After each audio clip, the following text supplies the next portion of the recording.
Welcome back to the Instant Fame. I'm so glad you've joined me today. Let's take a moment to talk about something many of us encounter while browsing online.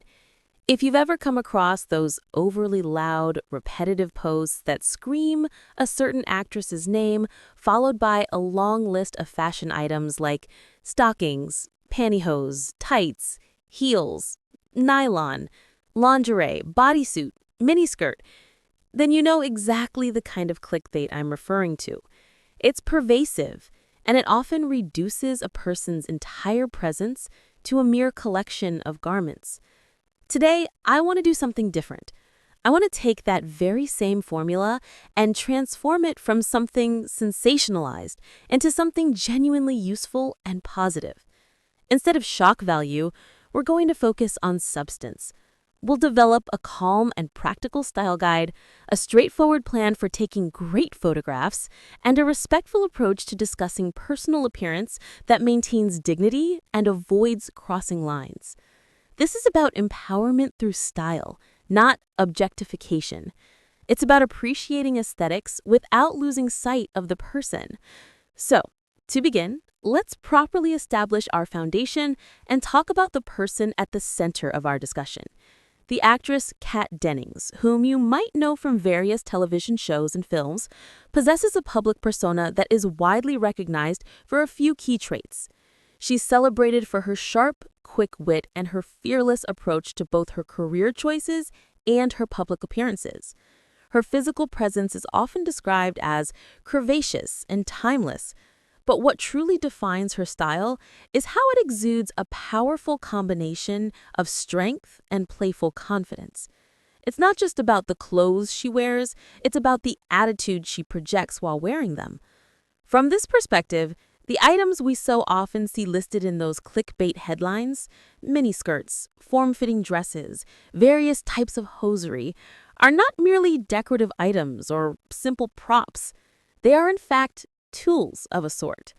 When chosen and worn with intention, they become powerful elements of a personal style narrative. Think of the smooth, uninterrupted lines created by a well-fitted bodysuit under clothing, or the way it allows for freedom of movement by keeping everything perfectly in place. Consider the architectural effect of a high heel. It does more than just add height. It fundamentally improves posture, creates a clean, defined silhouette reminiscent of a classic film frame, and alters the very way fabric drapes and moves against the body. The internet might use these items as shallow bait for clicks, but we have the opportunity to choose a better, more respectful narrative. We can focus on the craft of styling, on the artistry of putting an outfit together, rather than on the shock value. This shift in perspective is everything. With that respectful foundation in place, let's move into the practical application. How can one emulate that sense of polished, self-assured style in everyday life? It all begins with understanding balance in your outfit choices. A great, almost foolproof method is to consciously choose one simple, perhaps even slightly loose piece and pair it strategically with one more form-fitting item. This creates visual interest without overwhelming the frame. For instance, if your top is particularly tight or body-hugging, let your bottom half, be it a skirt or a pair of pants, have a more relaxed, flowing drape. Conversely, if you're wearing a tailored, fitted skirt, balance it out with a soft, slightly loose top that skims over your curves rather than clinging tightly to them. This push and pull between structured and fluid is key to a sophisticated look. Color plays a massive role in this as well. The goal isn't to create a rainbow, but to create a harmonious statement. Don't feel the need to overuse multiple colors. Instead, try sticking to classic, powerful combinations that always look intentional. Think of a deep, rich crimson paired with solid black, a crisp navy blue contrasted with clean white, or even a soft cream paired with jet black. These combinations are timeless for a reason. When it comes to accessories, the mantra of less is more often applies. Choose just one key element to serve as a focal point. This could be a short boot with a clean, elegant toe line, A delicate and tiny pendant necklace resting near the collarbone, or a compact, simple belt that defines the waist without adding bulk. Now, let's talk specifically about hosiery, as it's a recurring theme and a powerful tool when used correctly. If you opt for tights, consider choosing a matte finish over a shiny one to avoid unwanted glare in photographs and to create a more sophisticated velvety texture. If fishnets are your style, pay attention to the weave. Opt for a finer, more delicate weave that reads as an elegant texture from a distance rather than a loud, distracting pattern.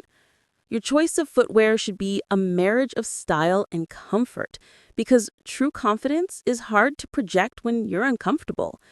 A low pump or a stable block heel can often provide the aesthetic lift you want while feeling secure and manageable for walking, allowing you to move with grace rather than grimace.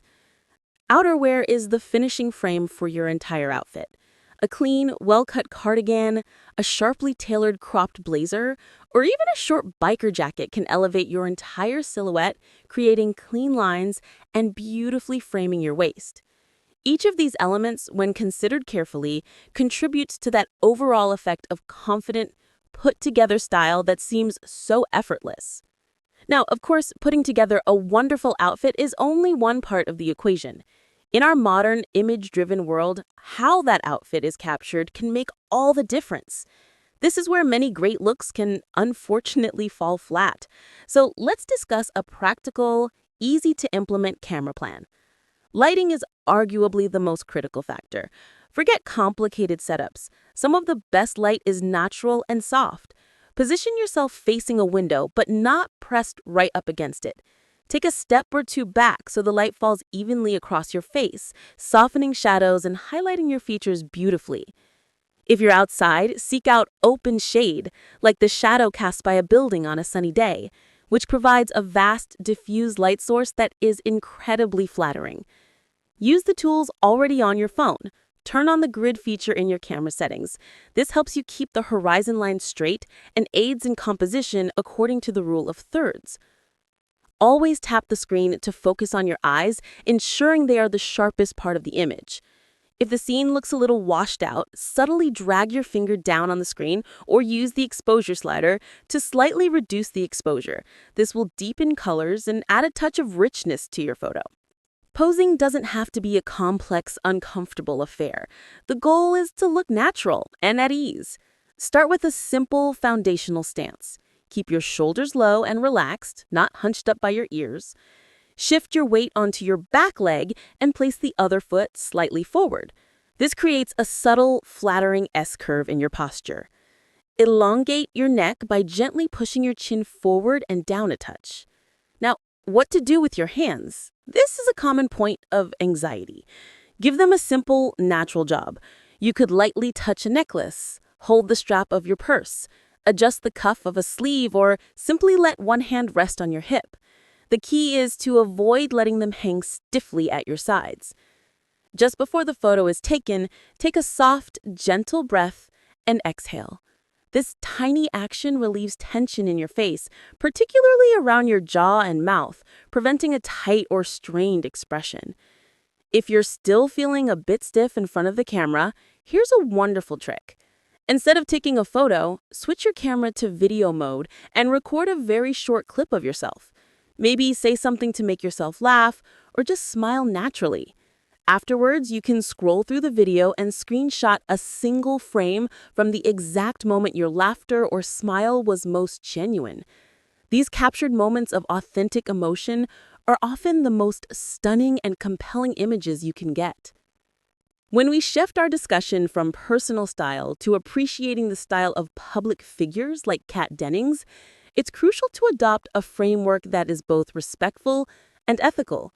Let's introduce the 3 C's as a guideline for these conversations: credit, context, and consent. First, always give credit where it's due. If you're discussing a specific look, name the designer, the stylist, or the publication where you found the image. Acknowledge the creative work that went into the ensemble. Second, provide context. Instead of isolating the image, mention where it was taken. Was it at a movie premiere, A press junket for a new show? A photo shoot for a magazine campaign? Placing the outfit within its original context respects its purpose and moves the conversation beyond just the physical appearance. Third, and this is paramount, is the principle of implied consent. Only share and discuss images that were taken in a public professional setting, or even better, that the person themselves has chosen to share on their own official social media channels. This respects their boundaries and their right to control their own image. By adhering to these three principles, you engage in a conversation about style that is informed, kind, and safe for everyone involved. The greatest strength we can learn from Kat Dennings' approach to fashion is this masterful sense of balance. It's the balance between a bold, confident shape and delicate, refined lines. It's the harmony of